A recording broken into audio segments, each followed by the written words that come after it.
Alright guys, welcome back to my channel. Welcome to the Miskatonic. Release date was July 2018. Dev team's Rapscallion. It's a Lovecraftian visual novel with gore. Explore the most prestigious occult school in North America, the Miskatonic universe, in a hilarious dark comedy set after the Lovecraftian canon, in which the greatest threat to mankind is its own ambitions, which is kind of vague, I guess, in a sense. You can buy this on Steam for a whole 99 cents is the full price, actually. And I'm just going to have to scream through this is what I feel like, guys, because the music is just coming in super loud. I hope it's not too loud as far as the recording goes. I won't know until I'm editing, so I apologize if it is. There are, as you can see, no settings menu. Matter of fact, I had to full screen it myself over here because there was no full screen options short of this, but I think it is recording in full screen once again. Regardless, nonetheless, let's crack this bad boy open and see what it has to offer. It looks cute, so let's go.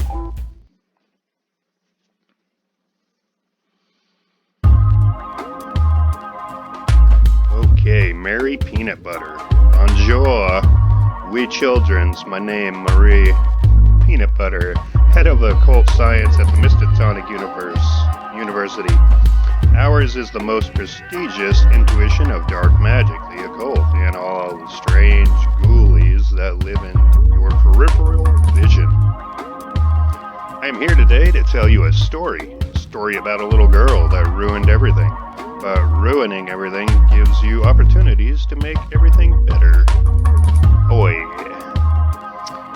What's that, you ask? Why do I have a giant hand sticking out of my head?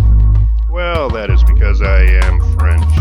It is a thing we have, so no funny business. Oi. You'll learn about the strange things people are afflicted with throughout the story. After this, you'll think my head is cute and adorable, as you should. But first, let me describe you the state of the world prior to the witch girl that ruined everything. Do not fret. You probably know this already. So, you are aware of the giant aliens that we call gods and the cultists that worship them, no? Then let me tell you. Some worship Cthulhu, the giant man-octopus dragon thing. His cult teach eternal patience, waiting for Kahlua to come back to them so that he can destroy the world. Rude. Some worship Yog Sothoth, the outer dimensional god of knowledge. These smarty brains try to build portals to let him come here, but that would destroy the world too. Not so smarty. Most humans, like our witch girl, worship shrub Nagurath, known as the All Mother. Even cultists for other gods will pray to shrub Nagurath at the end of their spells and rituals. That is because Nagurath is the goddess of humanity. Her cults preach love and compassion among everyone. Very lovely, oi. But like our witch girl, some can be blended by their desire and harmony. There are some that would take advantage of the naive notion that all humans are loving and good. Not so lovely. Okay, so you know of the gods now. Let's talk of a small bit about the humans of the world. Some countries have been more affected than others by the strange happenings of the universe. For example, in Canada, Yetis. Thousands of them. But the Canadians are well prepared. Yeti invasions are considered a national pastime. Bring the family, we'll shoot some Yetis. This is what us French call an English person. Note the sharp teeth, purple blush, and big, ugly face. A couple decades ago, it was discovered that a huge percentage of the English English nobility were actually cannibals, breeding humans in underground caves like livestock. Everyone in England went crazy when it was found out, so now they're all cannibals too. Apparently the Scottish found it hilarious. This is also my boyfriend, so no touchy his ugly face, oi. These little fellers are called Australians. No, come on. Australians. When the Shoguns left Antarctica, they came across a big island filled with lovely, delicious humans. But these humans didn't want to be devoured, and even when half dissolved in the Shoguns' bellies, the humans would punch and kick and smash bottles inside them, making the Shoguns very uncomfortable. Hope I'm doing good enough with the enunciations, guys, but I'm trying my best here. Alright, so instead of trying to eat them, the Shoguns formed a cute little symbolic relationship with the Australians, granting them immortality in exchange for less punching, so that the little Shanes and Sheilas could happily booze and barbecue away all in eternity. This is called an American. Note the silly haircut and gigantic bum. Specifically, this is American that our story revolves around the little witch girl that ruined everything. How can you tell she's a witch? Why, there are many clues. Example, the pasty skin, a symptom of spending her days asleep, and nights dancing naked in the rain with coven to conjure strange hexes. Also the little black choker thing. It's the closest thing to uniform they get.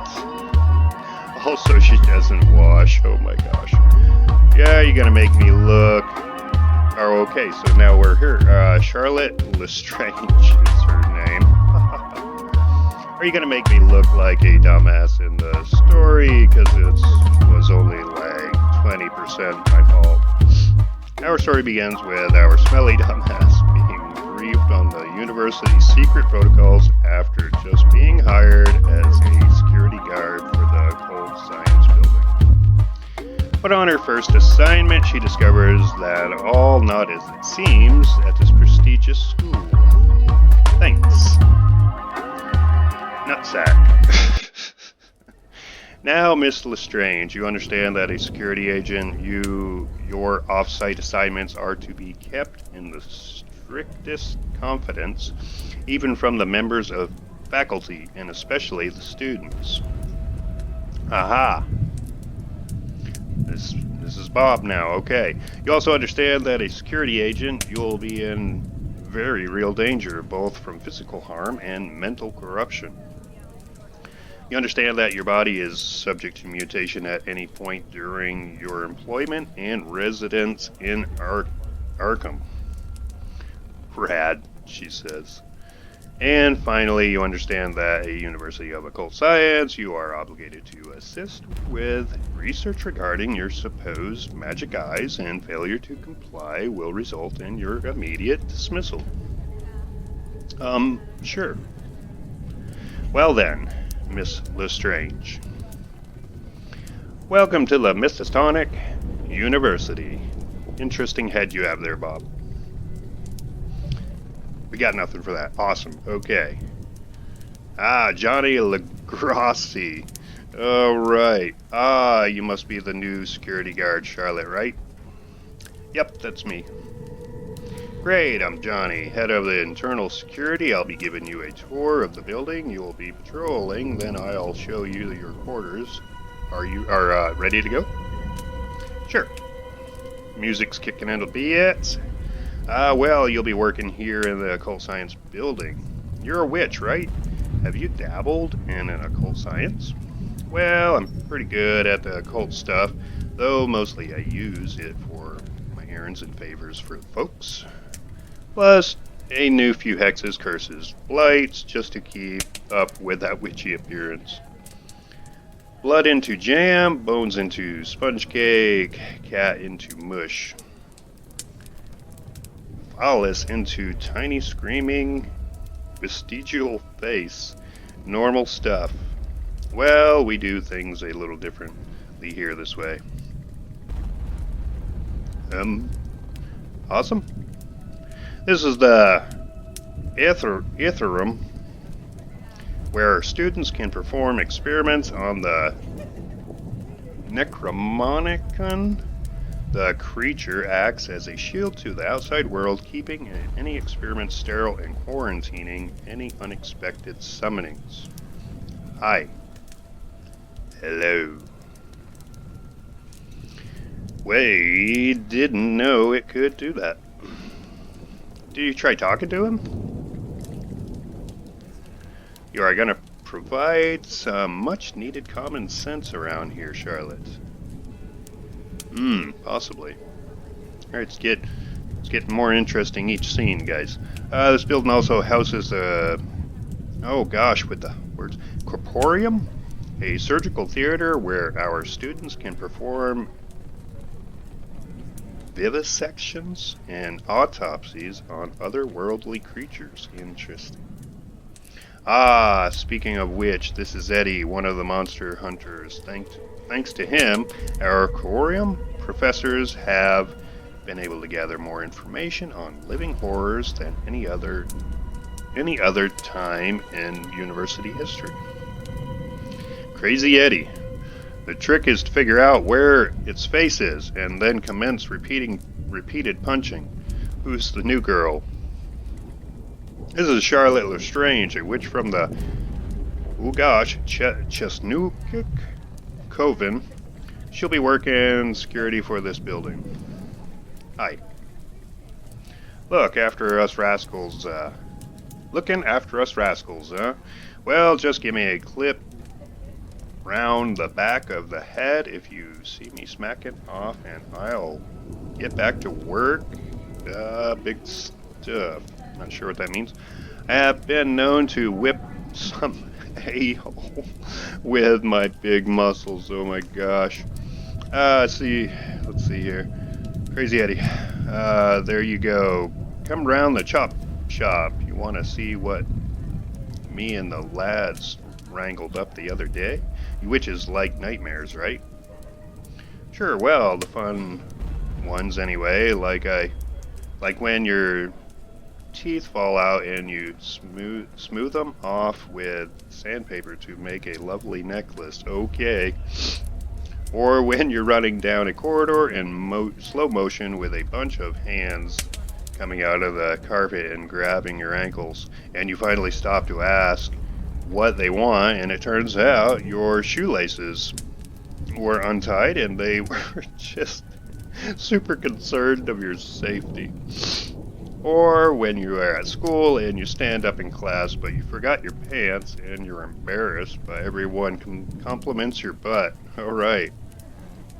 Well, you're a bloody weird one, Charlotte, so you'll fit right in here.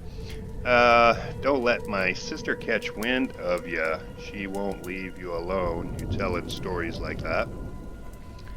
Ah, and here's our curator of the Corporium, Miss Marie Peanut Butter.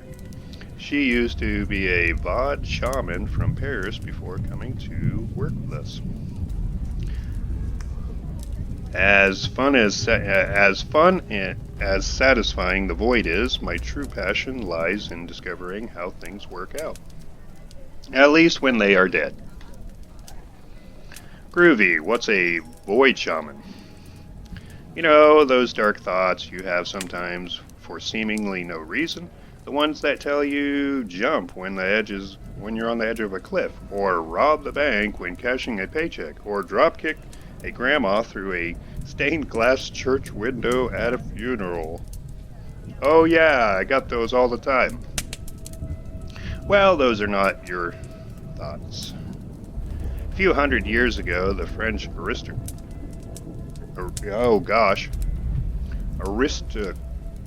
aristocracy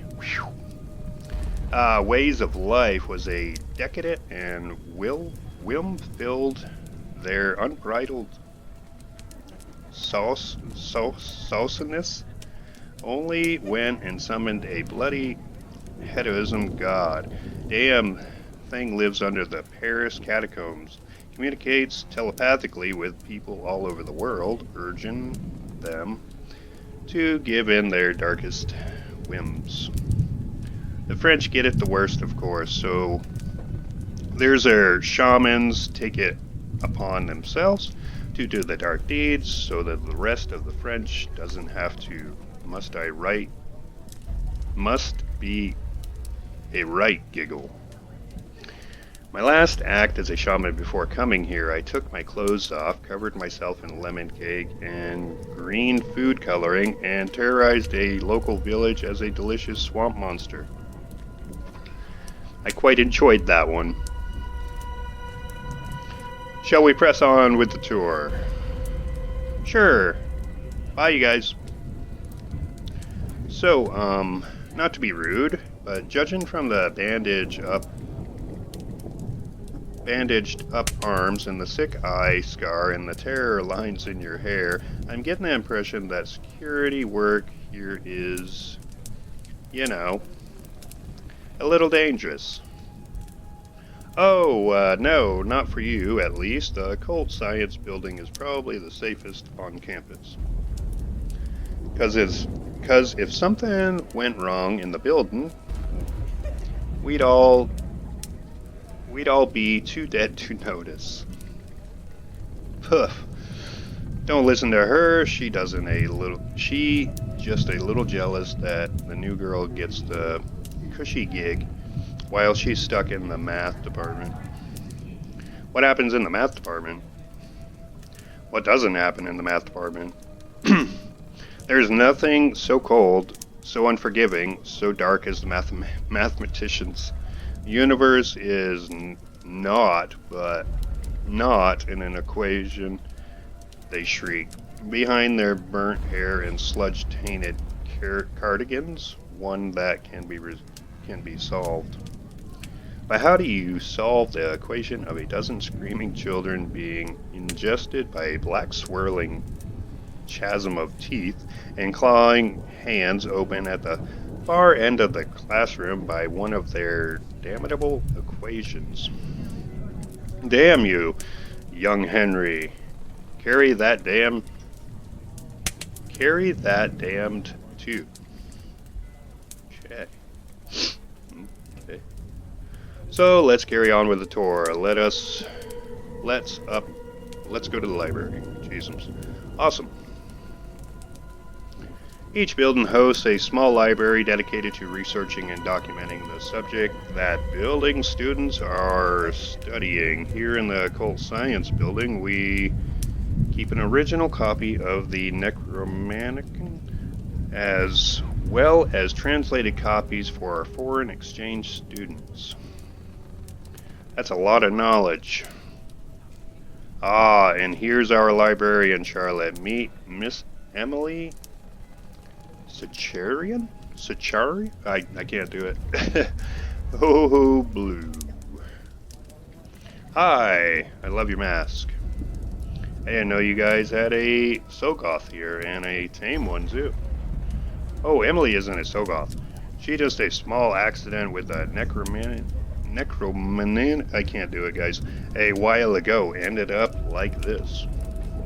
But our occult scientists learned an awful lot about what happens to these tombs of black knowledge when you spill your soy, no whip, iced caramel macchiato, 2-shot hazelnuts on them. Huh, sure looks like a Sogoth purple gooey, moderately adorable with a hint of terrifying. Well, that's the Necromonicon for you. It's funny.